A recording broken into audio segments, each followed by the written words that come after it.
இந்நாள் இனிய நாளாக அமைய ராமானுஜர் திருவடியை பற்றி பரந்தாமனை அறிவோம். தினம் ஒரு நாராயணீயம்.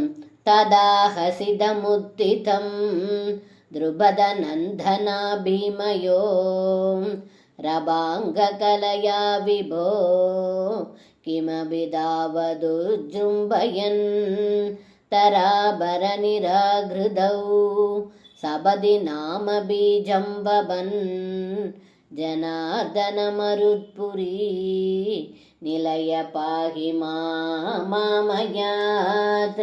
இந்த பாடலுக்கு அர்த்தம்: ஏ ஜனார்தனனே குருவாயூரப்பா, துரியோதனன் அறியாமையினால் சறுக்கி விழும் பொழுது திரௌபதிக்கும் பீமனுக்கும் சிரிப்பு வந்தது.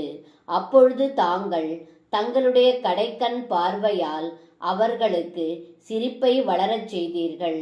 பூபாரத்தை குறைக்கவே தாங்கள் விதை விதைத்ததாக ஆயிற்று. அப்படிப்பட்ட குருவாயூரப்பா, என்னுடைய நோயில் இருந்து காத்து அருள் புரியுங்கள் என்று இந்த பாடலில் பட்டத்ரி சொல்கின்றார். சர்வம் கிருஷ்ணார்ப்பணம். ஸ்ரீ குருவாயூரப்பன் திருவடிகளே சரணம்.